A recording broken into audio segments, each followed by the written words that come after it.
Bismillahirrahmanirrahim. Assalamualaikum warahmatullahi wabarakatuh. Waalaikumsalam warahmatullahi wabarakatuh.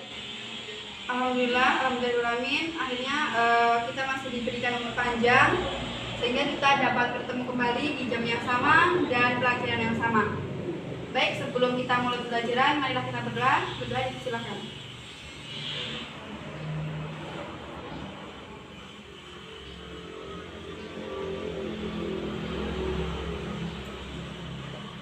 Oke, sebelumnya saya absensi dulu ya. It Widyaningsih, Wahyu Dila Puspita, Lulu Rafatul Saris, Revi Mustikarani.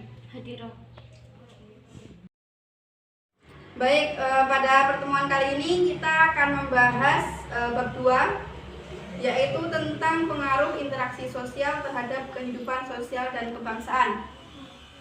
Silakan dibuka bab 2.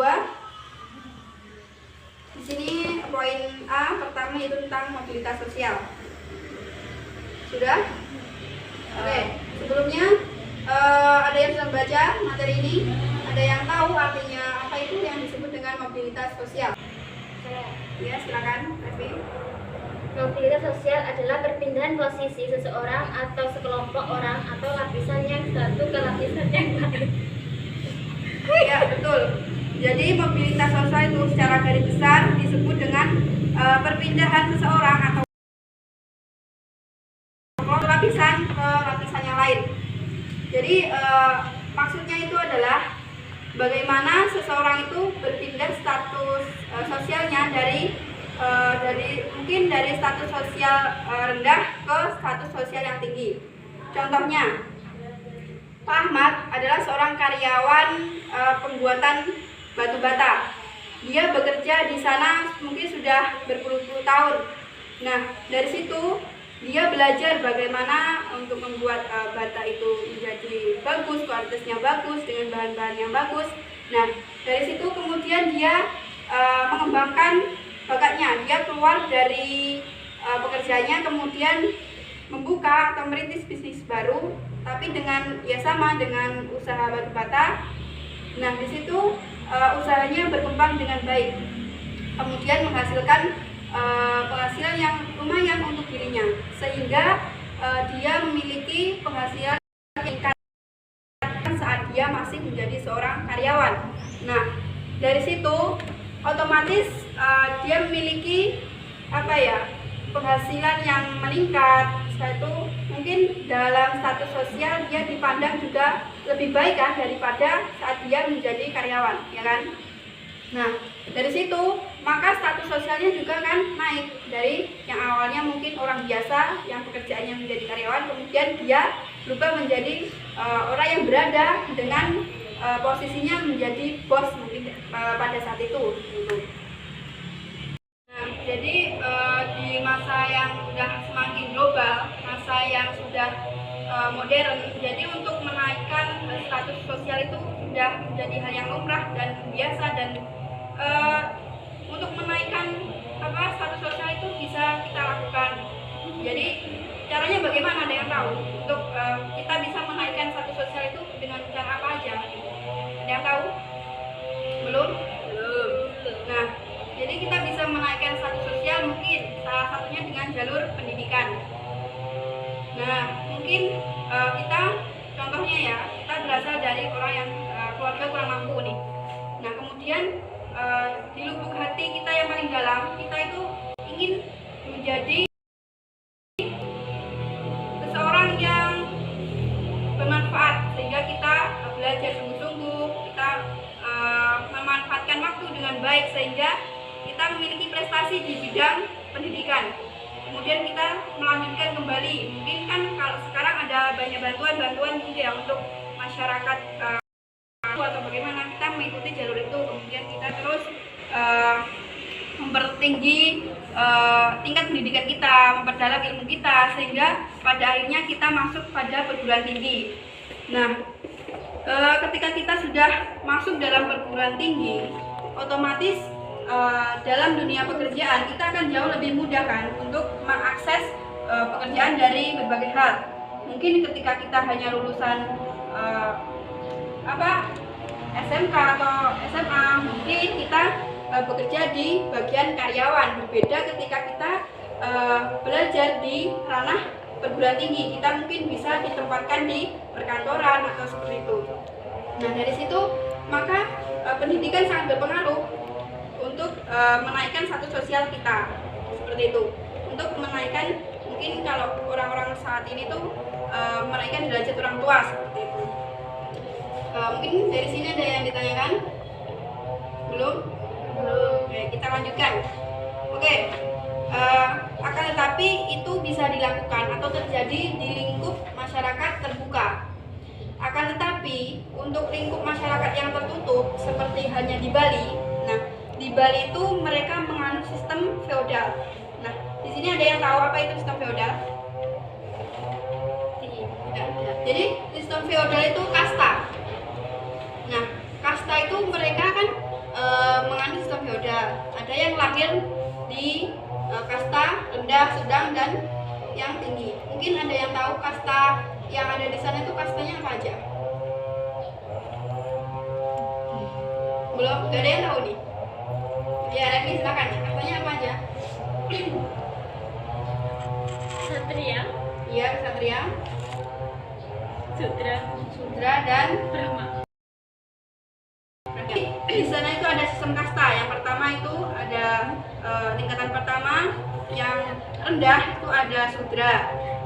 Kemudian yang kedua ada Ksatria, dan yang ketiga ada Brahma. Ini tingkatan yang tertinggi.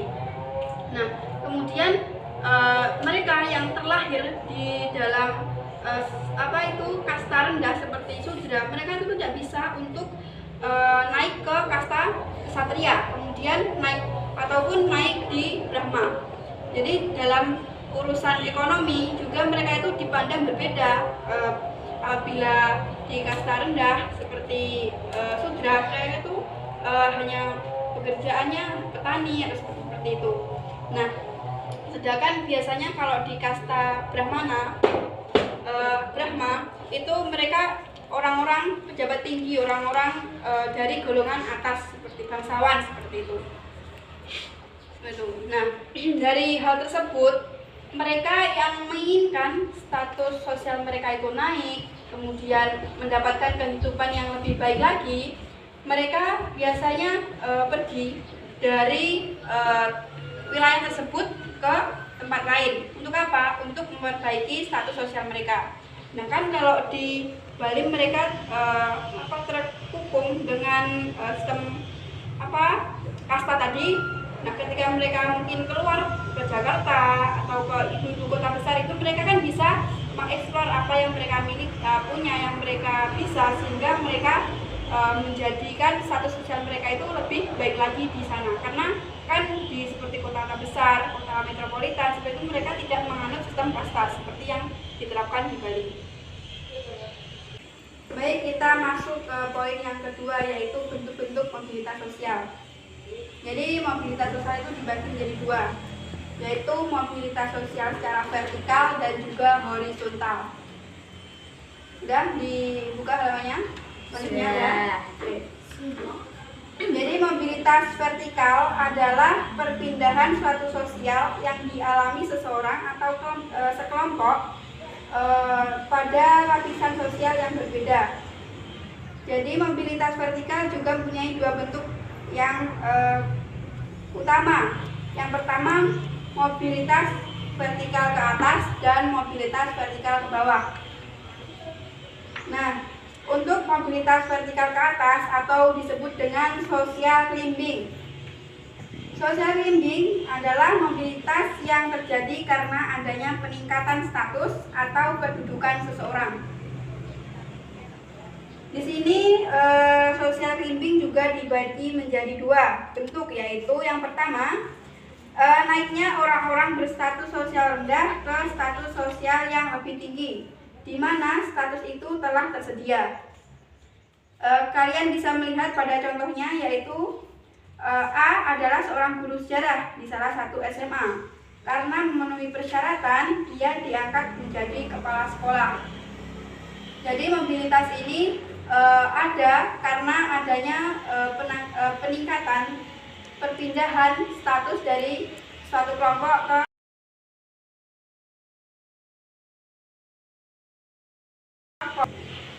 Kemudian yang B, terbentuknya suatu kelompok baru yang lebih tinggi daripada lapisan sosial yang sudah ada.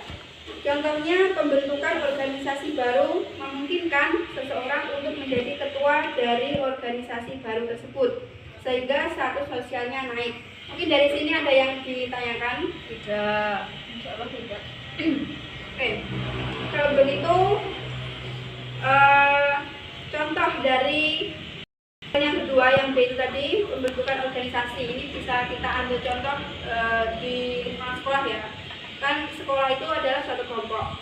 Nah, organisasi itu kelompok yang ada di dalamnya, ya kan? Nah, ketika orang itu menjabat sebagai ketua organisasi, maka statusnya di lingkungan sekolah itu pasti akan naik kan? Yang awalnya di siswa menjadi ketua organisasi. Gitu. Jadi ada yang tanyakan? Tidak. Saya harap kalian bisa memahami ya. Insya Allah. Oke.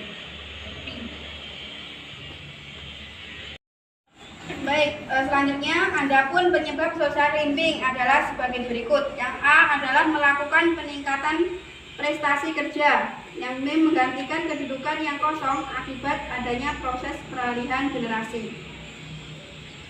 Kemudian yang kedua, poin kedua yaitu tentang vertikal ke bawah atau social thinking. Social thinking penurunan status atau kedudukan seseorang. Proses social thinking sering sekali menimbulkan gejolak psikis bagi seorang karena ada perubahan sosial terhadapnya. Jadi social thinking itu juga dibedakan menjadi dua. Yang pertama itu ya poin A, bisa dilihat ya, fokuskan ya. Ya. Oke, jangan ngobrol sendiri. Oke, untuk poin A, turunnya kedudukan seseorang kedudukan yang lebih rendah. Contohnya, seorang prajurit dipecat karena melakukan tindakan pelanggaran berat ketika melaksanakan tugasnya. Itu contoh penurunan dari status sosial. Kemudian yang B, tidak dihargainya lagi sesuatu kedudukan sebagai lapisan sosial. Contohnya di sini ada tim Juventus terdegradasi ke seri B, seperti itu. Nah, adapun penyebab dari social thinking ini, yang pertama yaitu tentang berhalangan tetap atau sementara. Yang kedua, memasuki masa pensiun, dan yang ketiga berbuat kesalahan fatal yang menyebabkan diturunkannya atau dipecatnya dari jabatannya. Oke, untuk ciri-ciri mobilitas vertikal kalian bisa membacanya nanti. Kemudian kita langsung masuk ke B, yaitu mobilitas horizontal. Oke, ada yang tahu apa itu mobilitas horizontal? Jadi mobilitas horizontal adalah perpindahan status sosial seseorang atau kelompok orang dalam lapisan sosial yang sama. Jadi mereka itu tidak mengalami kenaikan atau penurunan status sosial. Contohnya apa? Nah, kita bisa ambil contoh pada contohnya nih. Revi itu berasal dari Riau, kemudian dia pindah ke Jawa. Jadi dia itu hanya mengganti statusnya dari orang Riau pindah ke Jawa. Jadi sama saja walaupun perpindahan tempat lokasi wilayah, tapi statusnya tetap sama sebagai warga negara. Oke, dari sini ada yang bingung? Ada? Oke. Jadi untuk mobilitas sosial horizontal itu dibedakan menjadi dua bentuk, yaitu mobilitas sosial antar wilayah seperti yang saya bicarakan tadi contohnya. Kemudian mobilitas antar generasi. Oke, karena waktunya sudah habis, saya harap materinya tetap kalian baca, kalian pahami di rumah. Kemudian nanti untuk minggu depan saya akan kembali menanyakan tentang masalah mobilitas sosial ini. Dan jangan lupa tugas kelompok yang A nanti dikerjakan, minggu depan akan saya tanyakan. Oke. Semoga apa yang kita pelajari hari ini bermanfaat. Amin. Jangan lupa belajar, tetap semangat. Ayo, wassalamualaikum warahmatullahi wabarakatuh. Waalaikumsalam warahmatullahi wabarakatuh.